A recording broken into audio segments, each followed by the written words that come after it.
오늘 우리에게 주신 하나님의 말씀은 요한복음 6장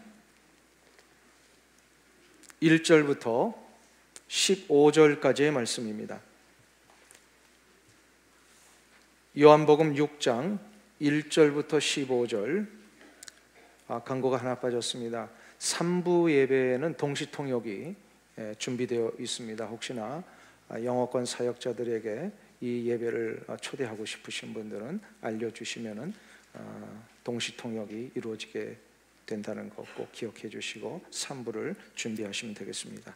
6장 1절부터 15절까지 한 절씩 교독합니다. 그 후에 예수께서 디베레아의 갈릴리 바다 건너편으로 가시매 큰 무리가 따르니 이는 병자들에게 행하시는 표적을 보았음이로라. 예수께서 산에 오르사 제자들과 함께 거기 앉으시니 마침 유대인의 명절인 유월절이 가까운지라. 예수께서 눈을 들어 큰 무리가 자기에게로 오는 것을 보시고 빌립에게 이르시되 우리가 어디서 떡을 사서 이 사람들을 먹이겠느냐 하시니 이렇게 말씀하심은 친히 어떻게 하실지를 아시고 빌립을 시험하고자 하심이라. 빌립이 대답하되 각 사람으로 조금씩 받게 할지라도 200데나리온의 떡이 부족하리이다. 제자 중 하나 곧 시몬 베드로의 형제 안드레가 예수께 여짜오되 여기 한 아이가 있어 보리떡 5개와 물고기 2마리를 가지고 있나이다. 그러나 그것이 이 많은 사람에게 얼마나 되겠사옵나이까? 예수께서 이르시되 이 사람들로 앉게 하라 하시니 그곳에 잔디가 많은지라 사람들이 앉으니 수가 5,000명쯤 되더라.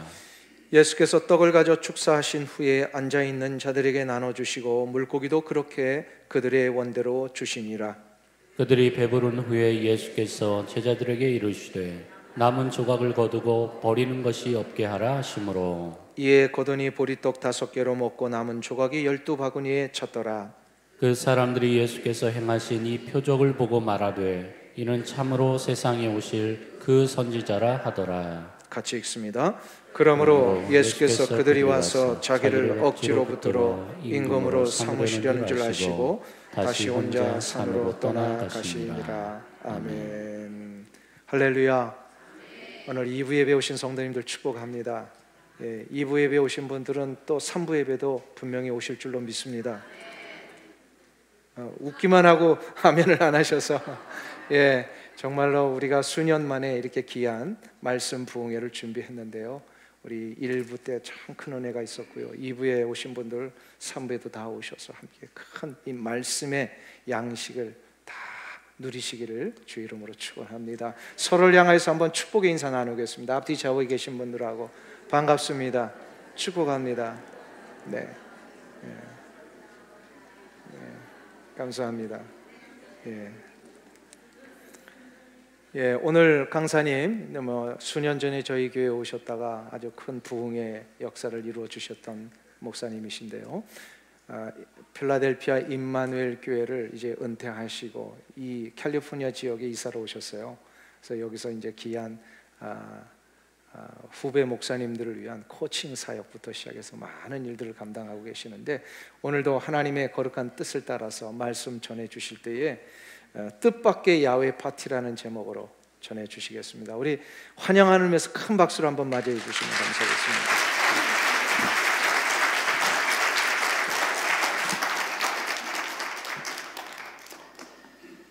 네, 반갑습니다.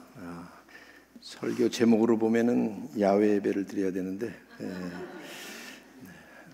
귀한 집회에 불러주셔서 감사드리고 또 우리 남 목사님 또 당회원들에게 또 감사드립니다. 제가 한번 기도하고 말씀을 나누도록 하겠습니다. 하나님 고맙습니다. 오늘도 이 거룩한 주일에 저희들에게 가장 큰 특권이며 영광인 예배를 드릴 수 있도록 이 자리에 초청해 주시고 또 이 귀한 공동체를 향하신 하나님의 뜻을 밝혀주시니 감사합니다. 함께 예배를 드리며 이제는 말씀을 나누는 시간입니다. 말씀의 주인이 되시며 또 주인공 되시는 예수 그리스도가 높임을 받으시고 그리스도를 통해서 성삼위 하나님께서 이루신 복음의 은혜를 또 한번 마음 깊이 새기는 시간 되도록 축복하여 주옵소서. 온전히 말씀 시간을 주님께 올려드리며 예수 그리스도의 이름으로 간절히 기도드립니다. 아멘. 아마 보편적으로 볼 때에 세상 모든 사람들의 가장 큰 현실적인 과제는 그냥 흔한 말로 먹고 사는 문제가 아닐까 생각이 됩니다. 뭐 지금도 그렇지만 옛날은 훨씬 더 했겠죠. 우리나라만 봐도 이 못 먹던 과거 시절의 모습이 우리의 언어 속에 아주 고스란히 나타나 있습니다. 예를 들면 우리가 잘 알고 있는 그 어린아이들의 동요, 요즘은 잘 안 부를 거예요. 그런데 저만 해도 그때 많이 불렀죠. 산토끼 같은 거. 가사를 보십시오. 토끼야 토끼야 산속의 토끼야 겨울이 오면은 무얼 먹고 사느냐. 어린아이들이 꿈과 소망을 가지고 살아야 될 아이들이 토끼를 보면 쟨 겨울이 오면 뭘 먹고 살지? 이게 걱정이 될 만큼 다들 먹고 사는 문제가 어려웠던 거죠.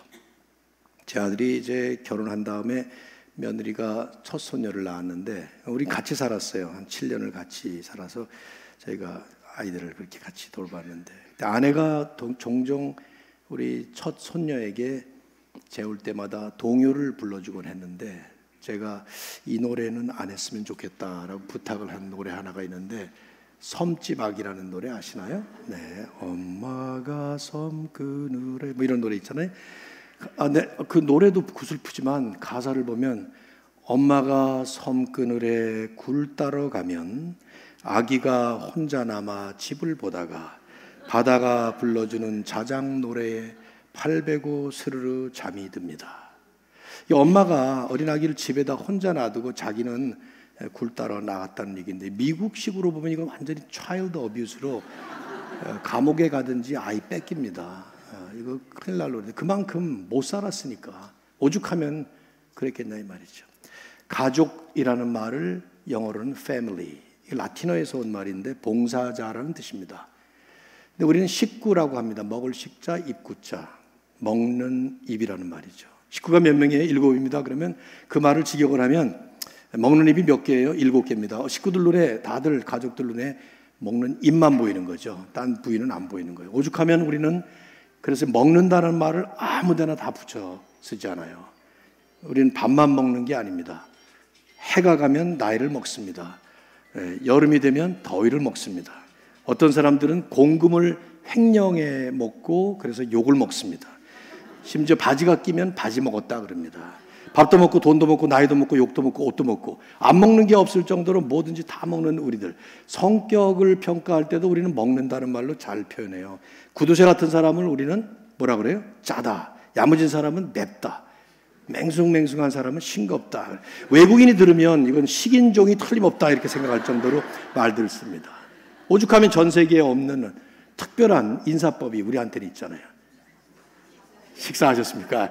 요새 이제 조폭들만 그런 인사를 쓰지만은 옛날에는 우리 다 썼지 않았어요. 난 미국에 40년을 살면서 Did you eat breakfast? 이렇게 인사를 받아본 적이 없어요. 한 번도. 그렇게 물으면 뭐라 그래? 나 사줄 거냐? 그렇게 묻잖아요. 그건 인사를 하는 말인데 우리는 그냥 인사법으로 하는 말인데 말이죠. 배고팠던 우리의 과거 역사를 고스란히 보여주는 이 언어의 모습이죠.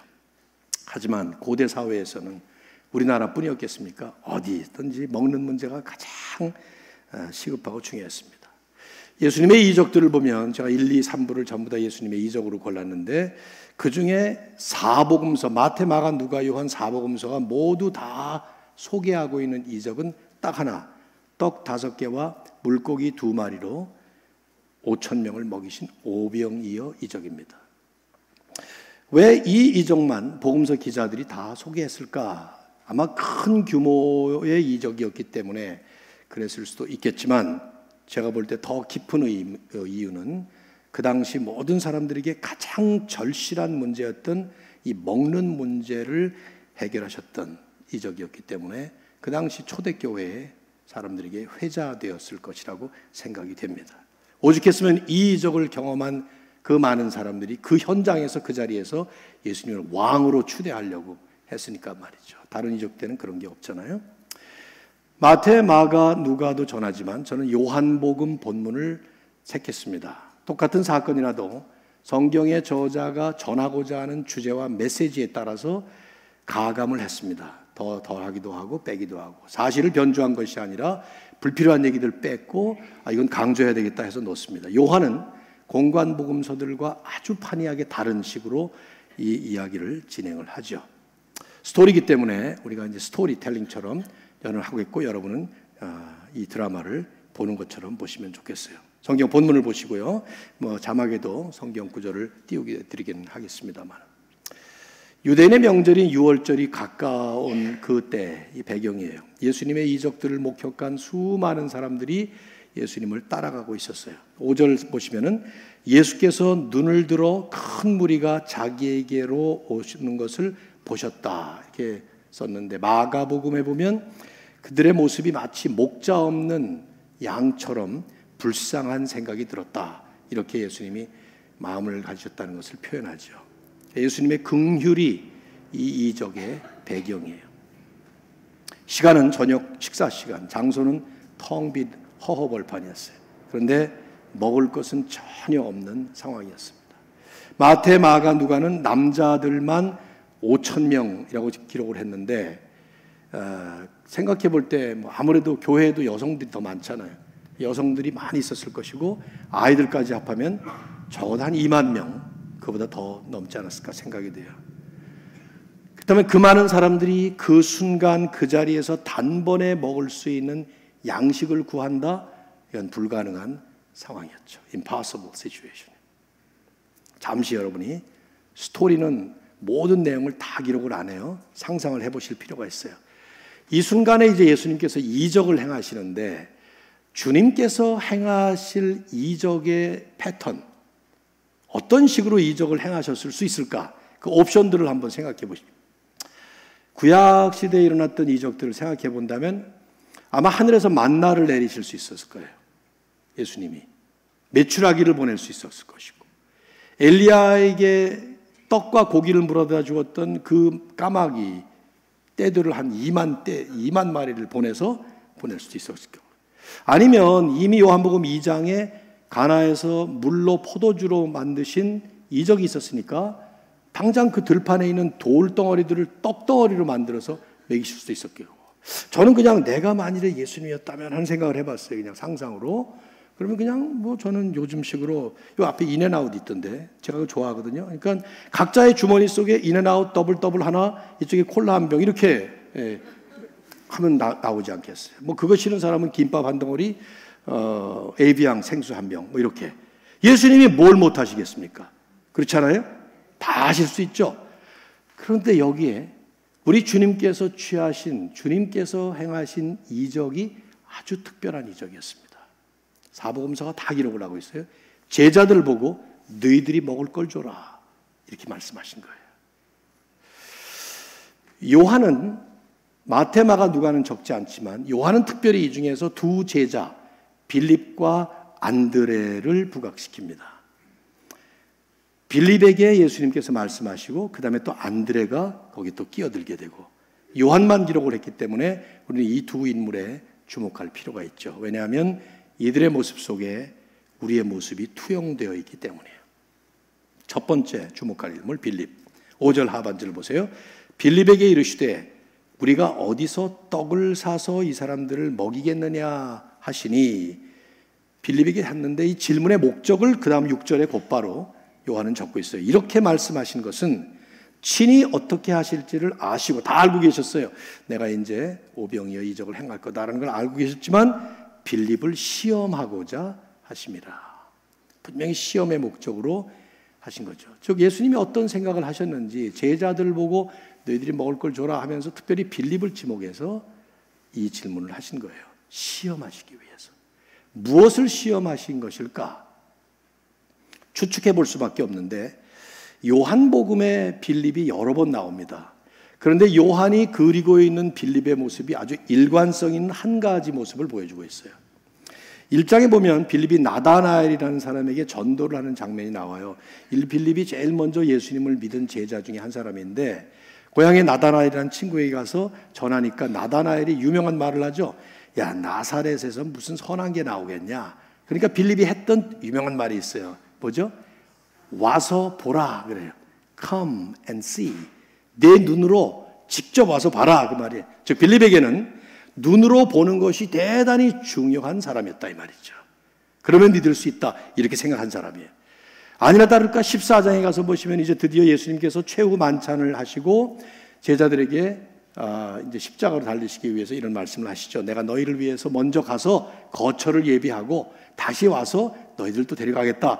이런 말씀을 하시니까 빌립이 요한복음 14장 8절에서 이런 요청을 합니다. 빌립이 이르되 주여 아버지를 우리에게 보여주옵소서. 그리하면 족하겠나이다. Show us the Father. 보이지 않는 하나님을 눈에 볼 수 있도록 보여주세요 하고 말하는 거예요. 그러니까 예수님은 그 다음 9절에서 책망하시듯이 이렇게 말씀합니다. 빌립아, 이렇게 오랫동안 내가 너희와 함께 있었는데 아직 내가 나를 알지 못하느냐? 아직도 나 모르겠어? 그러면서 나를 본 자는 아버지를 보았거늘 어찌하여 아버지를 보이라 하느냐. 요한이 그리고 있는 빌립의 모습은 이런 거예요. 보이는 것이 아주 중요한, 그래서 보이지 않는 하나님을 눈에 볼 수 있도록 요구할 만큼 눈에 보이는 가시적인 증거, 그리고 머리로 이해하는 논리적인 사고, 이게 아주 중요했던 사람이죠. 여기서도 지금 이 이적 장면에서도 예수님이 어디서 떡을 사서 이 사람들을 먹일까 질문하는 즉시에 빌립의 눈과 두뇌가 순식간에 돌아가면서 컴퓨터처럼 계산을 하는 겁니다. 300명, 500명, 1000명, 5000명, 10,000명, 대략 잡아도 이거 200명이 하루 종일 일을 해서 벌어들이는 그 품삯 200데나리온을 가지고 그걸 가져도 떡 2개, 3개도 제대로 못 사겠구나 하고 대답을 한 거예요. 7절에 각 사람으로 조금씩 받게 할지라도 200데나리온의 떡이 부족하리이다. 이게 무슨 뜻이냐면 불가능합니다. 그 말이에요. 리안 모리스라고 하는 탁월한 호주의 신학자는 이렇게 해석을 했어요. 그는 빌립은 해결책을 제시한 것이 아니라 불가능하다라는 팩트를 지적한 것이다. 자연스러운 반응이죠, 사실. 여러분이나 저도 한번 생각해 보십시오. 빌립을 탓하기 전에 이런 상황에서 산술적인 계산을 통해서 논리적인 판단을 내리는 것, 이건 아주 당연한 일입니다. 문제는 그런 산술과 계산이, 그에 따른 논리와 판단이 자기 한계를 넘는 수치에 달할 때 결론을 impossible, 불가능하다 이렇게 내리버리고 끝내는 것이죠. 왜냐하면 주님이 빌립을 지금 시험하신 것은 200데나리온이라는 산술 계산을 보자는 게 아니었어요. 또 그런 계산과 분석에 의해서 불가능하다라는 논리적 결론에 멈추는 게 아니었다 이 말이죠. 왜냐하면 빌립은 여기까지 오는 동안에 이미 여러 번 예수님의 이적을 경험했습니다. 말씀드린 것처럼 가나의 혼인잔치에서 물을 포도주로 만드시는 것을 봤어요. 2장에서. 4장에 가면 왕의 신하가 병들었을 때에 예수님이 거기 가시지도 않고 마치 리모트 컨트롤로 하듯이 먼 거리에 있는 사람 나 나았다 그러니까 즉시 그 말씀하신 그 시간에 나은 것을 빌립은 경험했어요. 바로 앞에 5장에 보시면 베데스다 목가에 38년 동안 움직이지도 못하던 병자가 그 자리에서 즉시 일어나는 것을 눈으로 본 사람이에요. 이걸 다 봤단 말이죠. 빌립이 보였어야 될 반응, 예수님에게 보였어야 될 반응, 예수님의 시험에 합격할 수 있는 반응은 이런 거죠. 주님, 이 상황은 impossible한 상황입니다. 우리 힘으로는 해결하지 못합니다. 하지만 당신은 해결하실 수 있습니다. 주님께서 나서서 해결해 주시죠. 이렇게 대답을 했다면 어땠을까? 아쉬움이 따른 것이죠. 근데 거기까지 못 나아가는 거예요. 논리적 사고의 한계라고 할까요? 이성적 신앙의 맹점이라고 할까요? 합리적인 판단에 자기 굴레같이 거기에 갇혀버린. 근데 이것은 빌립만이 아닙니다. 우리도 그러지 않나요? 우리는 소위 Almighty God, 전능하신 하나님이라고 믿고 신앙 고백도 그렇게 합니다.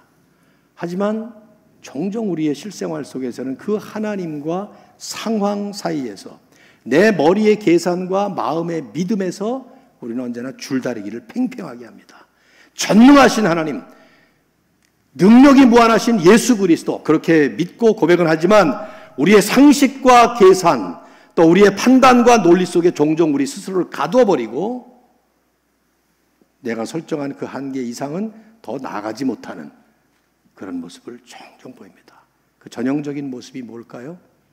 글쎄요, 제가 볼 때는 저도 그렇고 목회 현장에서도 많이 목격했지만 우리의 근심 시간은 늘어나고 기도 시간은 줄어드는 것이 아닌가 생각돼요. 아니, 종교 행위로서의 기도 행위는 많이 늘어날지 몰라요. 새벽 기도에도 나오고 뭐 철야 기도도 나오고 다 할지 몰라요. 그런데 quality prayer, 양질의 기도는 수준이 점점 떨어져가는, 그래서 소위 응답받았다는 경험을 하면 신이 나지만 내 뜻대로 기도 응답이 이루어지지 않으면 기도도 잘 안 나오는 그런.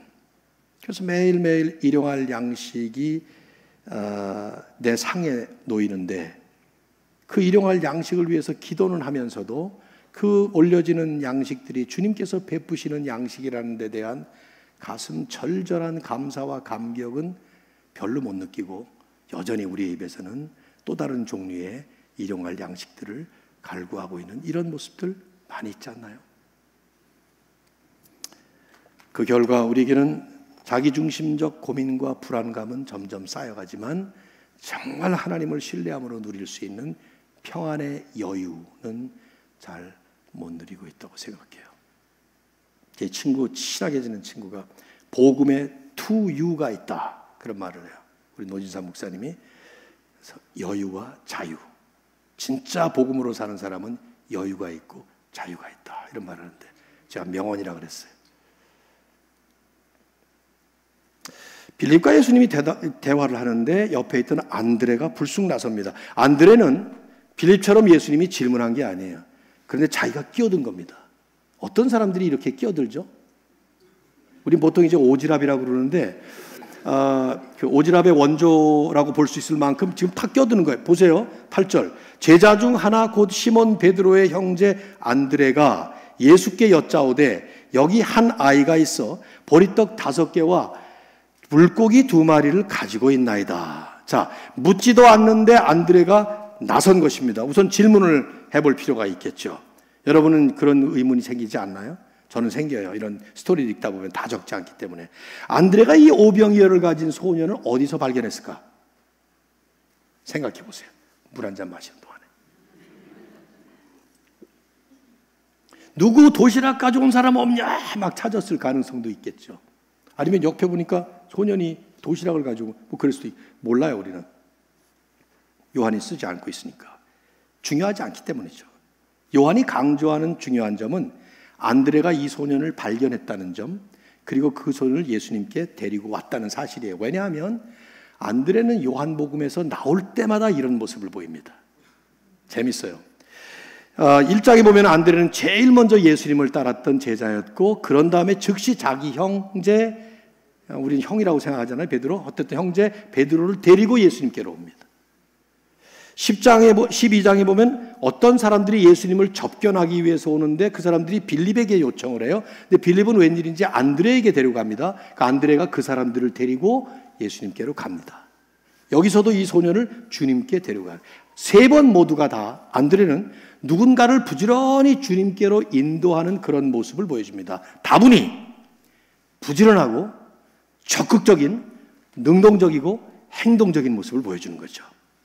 지금 여기서도 그랬기 때문에 예수님과 빌립의 대화에 자기가 끼어드는 거예요. 묻지도 않는데. 그리고 언제 행동 개시를 했는지는 모르겠지만 소년을 찾아왔어요. 그리고 예수님께 데려온 겁니다. 분명히 이 사람은 말보다 손으로, 이론보다 행동으로 실천하는 아주 적극적인 노력파라는 것을 우리에게 요한은 보여주고 있습니다. 나는 일단 칭찬하지 않을 수가 없어요. 목회자로서 이렇게 최선으로 노력하는 사람, 교인들이 전부 이런 사람이 됐으면 좋겠다는 생각이 들어요. 생각해 보세요, 여러분. 문제를 만나고 어려운 상황을 만나도 자기가 해결할 수 있는 최선으로 능동적으로 성실하게 열성적으로 노력하는 이런 일꾼들. 남 목사님 안 그래요? 모든 성도들이 다 이런 성도들이 되기를 목사들은 다 바랄 겁니다. 왜냐하면 저도 목회를 36년을 했습니다마는 어떤 사람들은, 여기는 그런 사람 없었겠지만은 가만히 앉아가지고 그냥 따지는 사람들만 있어요. 저 사람은 입만 있나? 이런 생각이 드는 생각이, 머리로 분석만 하고 발은 움직이지도 않아. 그래서 우리말에는 손 하나 까딱 안 한다 이런 말을 써. 이거 아무렴 까딱을 안 하겠어요. 이렇게라도 하지. 근데 오죽 강조하고 싶으면 손 하나 까딱 안 한다고 이런 말까지 하냔 말이죠. 그런 사람들하고 안드레는 달랐어요. 이 사람은 문제가 있어도 해결점이 보이지 않아도 자기 나름대로 열심히 노력하는 이 행동적인, 능동적인 성실한 모습. 제가 점수를 준다면 머리로 계산만 하고 그냥 포기해버린 빌립 한 50점 줄까? 거기에 대해서 이 안드레는 한 80점 이상 줘야 되지 않을까? 그런 생각이 들어요. 그러나 중요한 것은 이런 다음에 안드레가 내린 결론입니다. 9절 하반절을 보십시오. 그도 역시 이 단어를 쓰고 있습니다. 그러나 여기 지금 물고기 2마리와 떡 5개를 가지고 왔는데 그러나 그것이 저기 오병이어가 이 많은 사람들에게 얼마나 되겠습니까? 이게 무슨 소용이 있습니까? 보리떡은 그 당시에 극빈자들의 음식입니다. 아주 딱딱하죠. 물고기라는 것은 우리가 생각하는 것처럼 참치 같은 물고기가 아니고 그 떡이 딱딱하니까 곁들여 먹으라고 하는 작은 생선 말림이에요. 멸치조림 같은 거라고 할까? 그런 거예요, 이게. 이 사람이, 안드레가 하는 말은 이거예요. 보리떡 5개와 물고기 2마리를 내가 얻어오긴 했지만 이걸 어디다 씁니까? 이게 무슨 소용이 있습니까? 다 헛된 일입니다. 열심히 노력해봤지만, 땀 흘리고 수고해봤지만 아무 소용이 없습니다 하는 얘기예요. 일단 마음에 깊이 공감이 돼요. 오랫동안 기도해봤지만 아버지가 믿지 않으실 때 포기하고 싶어. 최선으로 노력하고 열심히 땀 흘릴 때 열매가 없어요. 여러분 지금 전도하시려고 지금 행사까지 하고 그러시는데, 안드레의 푸념과 같은 이 탄식은 저는 노력파인 저에게 아주 깊이 다가오는 그런 말이에요. 아쉽죠? 역시 안드레에게도 바람직한 모습이 있었다고 하면은 비슷해요. 주님, 제가 할 수 있는 건 이게 전부입니다. 보리떡 5개, 물고기 2개. 전 이것밖에 못 구합니다. 이거 가지고는 답이 안 됩니다. 답은 주님께 있습니다.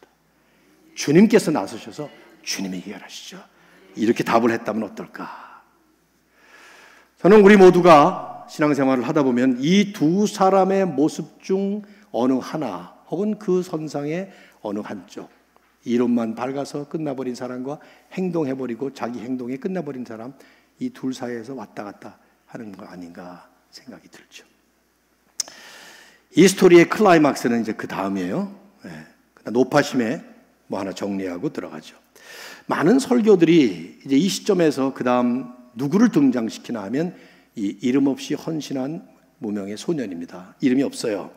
보리떡 5개와 물고기 2마리의 주인이었던 이름 없는 소년. 그래서 저도 옛날에 한번 그런 설교를 한 적이 있어요. 이름 없는 소년의 위대한 헌신 뭐 이래가지고 설교를 했었어요. 그래서 설교 내용이 그거죠. 우리도 이 소년처럼 헌신합시다. 보리떡 5개, 물고기 2마리, 내 입에 풀칠하기도 충분치 않은 이거를 주님의 손에 들렸더니 주님께서 이걸 가지고 사용하셔서 위대한 역사를 이루셨. 아멘하지 마세요. 이게 지금 핵심이 아니니까. 위대한 역사를 이루셨습니다. 여러분 다 같이 이렇게 헌신합시다 하면서 아멘 하면서 막 난리고. 그런데 이게 은혜롭게 들리긴 해요. 그럴듯하긴 하는데 본문에는 근거가 없는 상상이에요. 왜냐하면 이 본문을 보면 뭐 그러지 말자는 말씀은 아니에요. 그렇게 헌신하지 말자는 뜻이 아닙니다. 오해하시면 안 돼요. 본문에 없다는 얘기예요. 흔히 소년이 자기 도시락을 주님께 드려 헌신했다 하지만 이 소년이 자발적으로 주님께 뭐 드리다고 나오지가 않아요. 오히려 안드레가 가지고 왔다는 걸 볼 때 안드레가 강제로 끌고 와서 안 가겠다는데 끌고 와서 지금도 나는 눈에 보여 지금 이 소리 너 그 뭐냐? 그러니까 도시락 예수님 따라다니면서 먹으라고 우리 엄마가 싸준 거예요. 그랬더니 그럼 내놔봐 예수님께 드려보자. 싫어 내가 먹을 건데 내놔봐 임마 내가 더 많은 거 줄게 막 잡았고 싫어하면 막 싸우고 있는 모습이 보여 나는 지금 여기서 지금. 그럴 가능성이 있잖아요. 안드레가 그 순간에 언제가 찾았냔 말이야. 바로 옆에 있는 소년 도시락 뺏으려고 그랬던 거지. 모르죠 우리는. 중요한 건 이거예요. 요한은 이걸 쓰면서 이 소년에 대해서는 한마디도 언급을 안 해요. 소년의 믿음, 소년의 자세 하나도 안 나옵니다. 왜? 이적의 초점이 소년이 아니라 예수님이었기 때문이에요. 소년의 헌신이 아니라 했을 수도 있겠지만 요한은 예수 그리스도가 어떤 분이신가 이걸 보여준 것입니다. 빌립이 자신의 계산과 이론 속에 빠뜨려버렸던 바로 그 예수님. 안드레가 자기 노력만으로 끝내지 말고 더 신뢰하며 나아갔어야 될 바로 그 예수님. 요한은 그 주님이 누구신가를 보여주기 위해서 사실 궁금한 내용들을 다 생략합니다.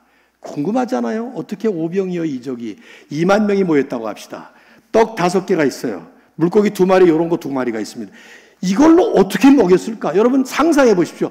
어떤 식으로 됐을까 이거? 왜 이런 건 영화로 안 만드는지 모르겠어요. 만들었어.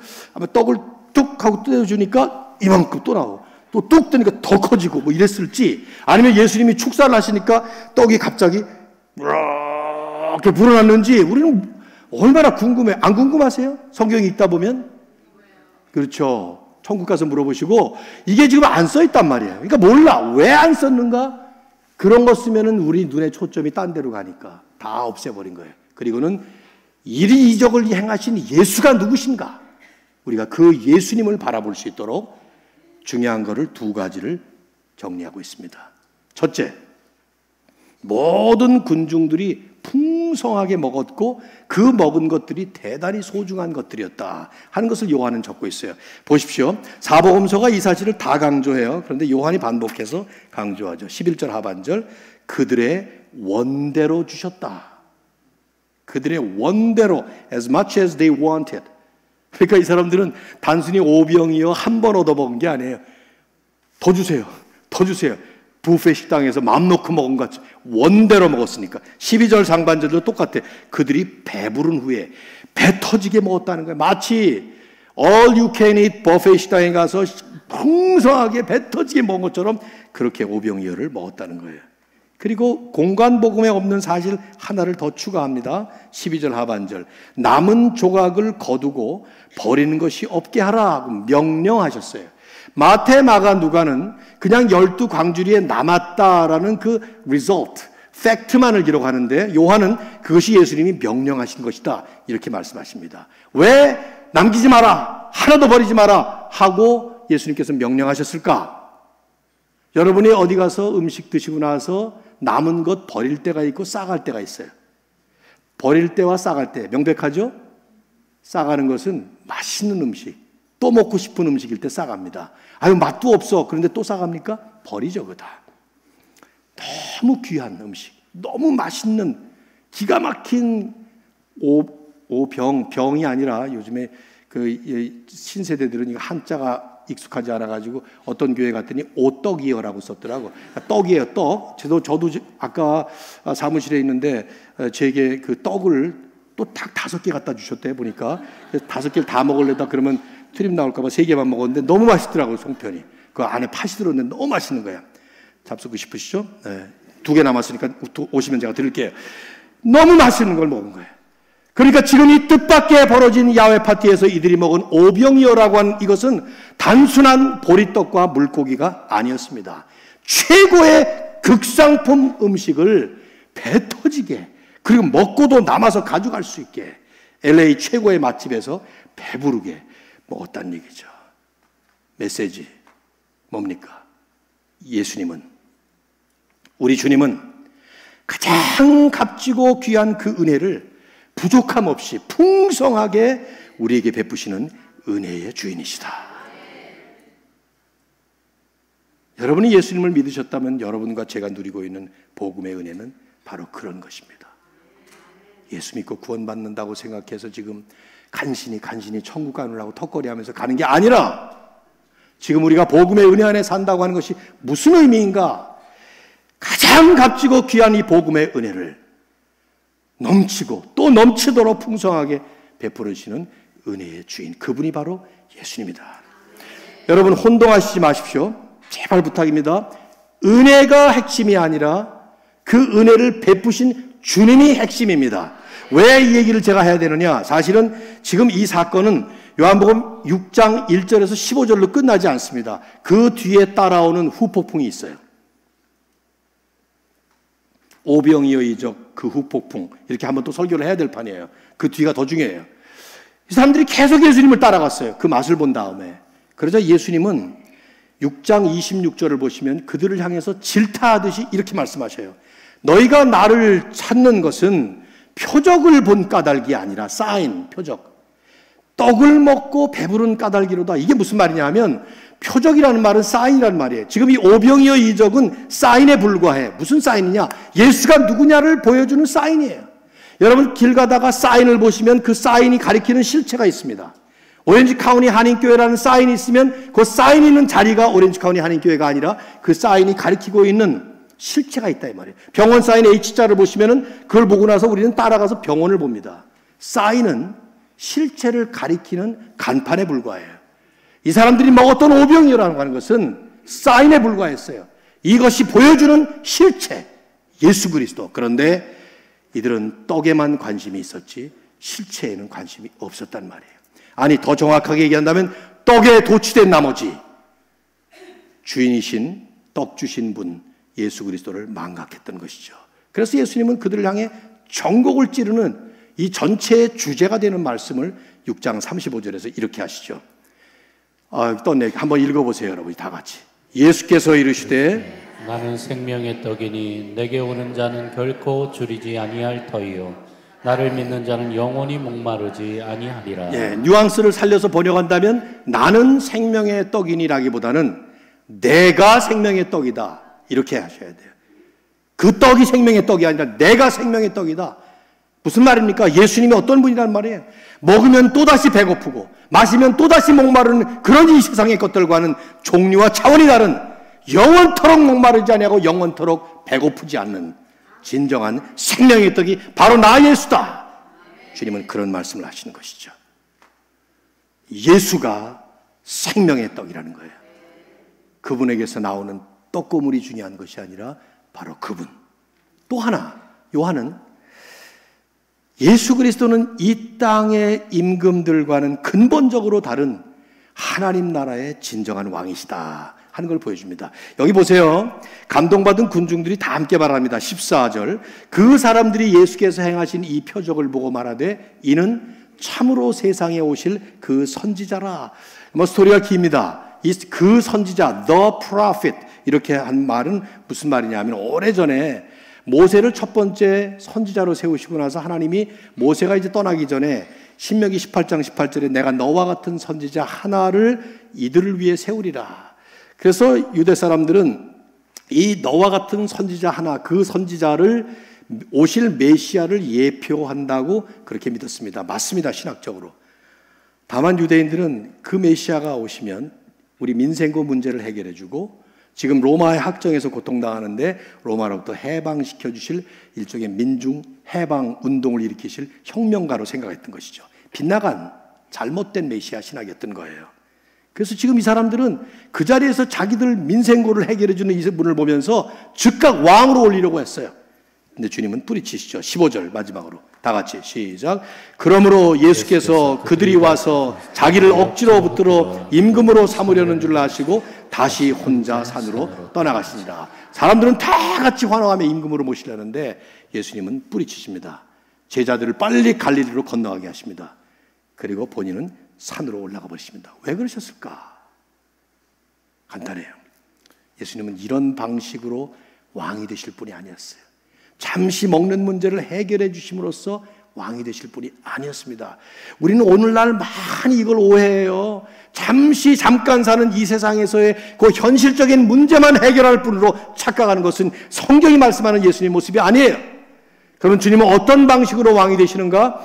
십자가의 죽으심으로 인생의 근본 문제를 완벽하게 영원하게 once for all 해결하실 그런 왕으로 왕이 되실 분이셨기 때문에 떠나가시는 거예요. 제자들도 보내고 당신은 혼자 산으로 올라가십니다. 그리고 거기서 마태, 마가, 누가복음 보면 밤새도록 기도를 하셨습니다. 요한은 기도하셨다는 사실을 생략하고 있습니다. 학자들은 마태, 마가, 누가, 요한복음은 쓰여진 시기가 있는데 모두 공통적으로 요한복음이 나중에 쓰였다고 생각하죠. 그러면 이 요한복음을 읽는 독자들에게는 마태, 마가, 누가가 전하고 있는 산에 올라가서 기도하신 예수님의 모습을 연상하기 마련이에요. 무엇을 기도하셨을까? 궁금증을 불러일으키는 거죠. 우리 개혁주의 신학에서 얘기하는 학자들이 말은 다 공통점이 있습니다. 십자가를 준비하는 기도를 하셨을 것이다. 한 분의 말씀만 인용을 한다면 에드먼 클라운이라고 서부의 동부의 웨스트민스터의 학장이셨던, 돌아가셨지만 이렇게 말씀하셨어요. 예수께서는 잘 알고 계셨다. 자신의 왕국이 승리를 거두는 방식은 전쟁에서 적들을 때려 눕히는 방식이 아니라 죽으심과 부활을 통해서 이루실 것이라는 것. 그는 창을 휘두르며 심판하시기 위해서 오신 것이 아니라 오히려 창에 찔리고 당신 스스로가 심판받기 위해서 이제 예루살렘으로 가실 준비 기도를 하고 계셨을 것이다. 그렇죠. 주님은 이 사건으로 끝내는 것이 아니라 이제부터 구속사의 클라이막스인 셀베이션 히스토리의 클라이막스를, 십자가를 향해 가시는 겁니다. 그래서 그 위에서 잠깐 먹고 마시는 문제를 해결해 주는 식이 아니라 그나마도 이루지도 못할 공허하고 그 허탄한 거짓 공약을 세워서 세상 권좌에 오르는 세상의 왕들과는 전혀 다른 방식으로 당신이 종의 몸으로 성육신하시고 십자가 위에서 택하신 백성들을 위해서 대신 죄인처럼 죽으심으로 인해서, 그리고 다시 살아나시고 부활하심으로 승천하심으로 인해서 진정한 하나님 나라의 왕이 되셔서 온 세상을 당신의 뜻대로 다스리시는, 바로 그런 진정한 임금이 되시는 여러분과 저는 바로 그런 예수님을 지금 경배하는 거예요. 그 예수가 우리의 왕이시기 때문에 예수 우리 왕이요, 이렇게 노래를 하게 되는 것입니다. 말씀을 맺으면서 두 가지 질문을 좀 던지고 싶습니다. 우리 자신에게. 첫째, 예수 그리스도는 과연 나의 진정한 생명의 떡입니까? 라는 질문이에요. 긴 얘기 없이 정말 그렇다면, 여러분, 정말 예수님이 저나 여러분이나 이 자리에 계신 성도님들의 진정한 생명의 떡이라면 환경과 상관없이, 조건과 상관없이 우리는 예수님 안에서 예수님 때문에 만족할 수 있을 것입니다. 더 나아갑니다. 정말 예수님께서 우리의 진정한 생명의 떡이라면 기도할 때마다 떡을 더 달라고 기도할 것이 아니라, 다른 떡 달라고 아우성칠 것이 아니라, 이미 생명의 떡이 되셔서 더 부족할 것이 없는 풍성한 복음의 은혜로 우리와 함께 하시는 그분께 감사하고 감격하면서 그분을 찬양하는 기도를 훨씬 더 많이 하게 될 것입니다. 근데 쉽지가 않죠. 절박한 상황에 이를 때마다, 먹고 사는 문제가 어려워질 때마다, 그때마다 우리는 과연 예수님은 나의 진정한 생명의 떡이신가? 다른 떡이 필요한 거 아닌가? 더 많이 떡을 가져야 되는 거 아닌가? 살펴볼 필요가 있습니다. 두 번째, 예수 그리스도께서 과연 진정한 나의 왕이신가? 질문해 봐야 됩니다. 저는 종종 혼동이 돼요. 저 자신 안에서도 혼동이 됩니다. 내가 정말 주님을 왕으로 섬기는 것인가? 아니면 전능하신 종처럼 부리고 있는가? 이 생각이 들 때가 많아요. 마치 알라딘의 마술램프, 아시죠? 이 중동 설화에 나오는 얘기예요. 알라딘이라는 어떤 소년이 해변가를 걷다가 램프 하나를 발견했어요. 탁 갖고 내보니까 녹이 슬었어요. 그래서 녹 닦느라고 막 닦으니까 펑 하더니 큰 쥔이라고 하는 거인이 등장합니다. 부르셨습니까? 분부만 하십시오. 그러는 거예요. 이 쥔이는 전능한 존재였습니다. 못할 게 없어요. 집 가져오라면 집 가져와, 옷 가져오라면 옷 가져와, 차 가져오면 다 가져올 수 있는, 우리 시대 얘기한다면. 하지만 그는 알라딘의 종이었죠. 종종 하나님께 모든 것을 다 하실 수 있는 하나님이시기 때문에 그 하나님께 우리가 구한다고 할 때마다 내가 혹시 그분을 왕으로 섬기는 것인지 아니면 그분을 전능한 종으로 부리려고 하는 것인지, 만일에 그런다면 우리는 제정신이 아닌 거죠. 하나님을 종으로 생각한다면. 저는 개를 키워보지 않아서 모릅니다만, 개를 키우시는 분들은 그 개들을 얼마나 예쁜지, 개들을 데리고 산책을, 제가 지금 살고 있는 콘도에도 보면 그 펫이 허용되기 때문에 개들을 많이 키워요. 근데 한결같이 똑같아요. 다 개들을 키우고 줄 가지고 이렇게 다니면서 봉지를 하나 들고 있어요. 이 봉지, 이게 뭡니까?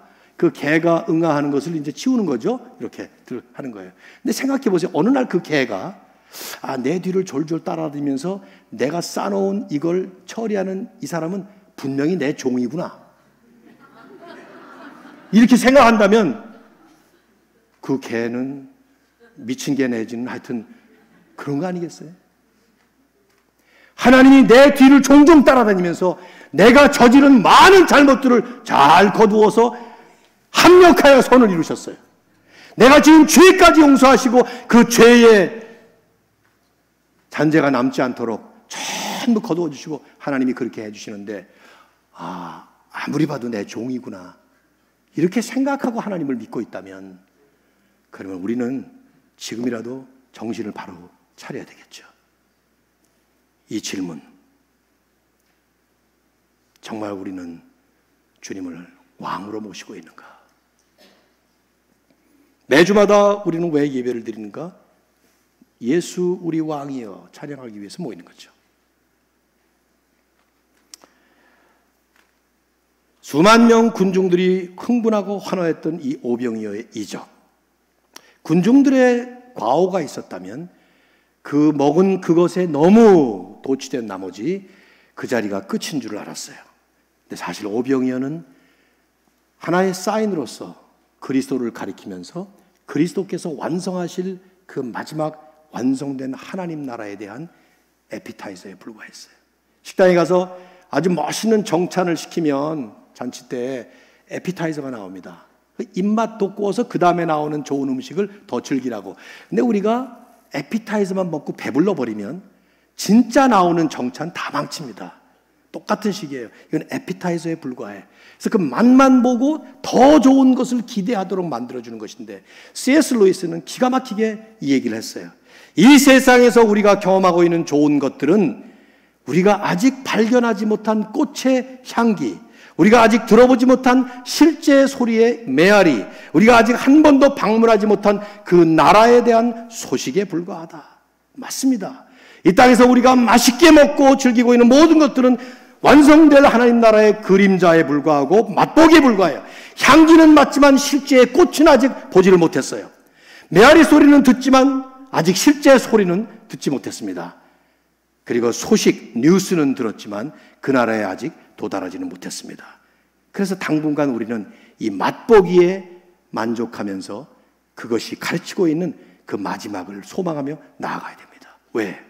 언젠가 역사의 마지막 그 클라이막스에서 하나님 나라가 완성되는 날, 그러면 우리 주님이 하나님 나라의 진정한 왕으로 임재하시고, 처음엔 종으로 오셨지만 그 나라를 다스리시고, 그러면 우리는 완벽한 하나님의 은혜를 완벽하게 누리게 될 것입니다. 그때는 뜻밖의 야외 파티가 아니라 이미 약속하신 천국 잔치에 참여해서 떡 5개와 물고기 2마리의 잔치가 아니라 상상도 할 수 없는 풍성한 하나님 나라의 잔치에 참여해서 더 이상 배고픔, 목마름, 눈물, 슬픔, 아픔, 괴로움이 전혀 존재하지 않는 완벽한 하나님의 잔치에서 영원토록 하나님을 찬양하게 될 것입니다.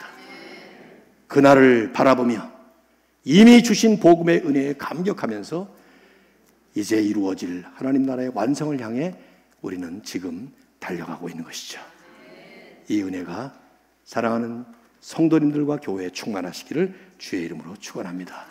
하나님 고맙습니다. 오병이어의 이 잔치를 보고 감탄하고 감격했던 나머지 주님을 보지 못했던 2000년 전의 이 모습이 되지 말게 해주시고, 우리에게 시시각각 때를 따라 도없는 은혜를 베푸시는 그 하나님의 은혜를 볼 때마다, 맛볼 때마다, 경험할 때마다 그 은혜의 주인이신 하나님을 찬양하게 하여 주옵소서.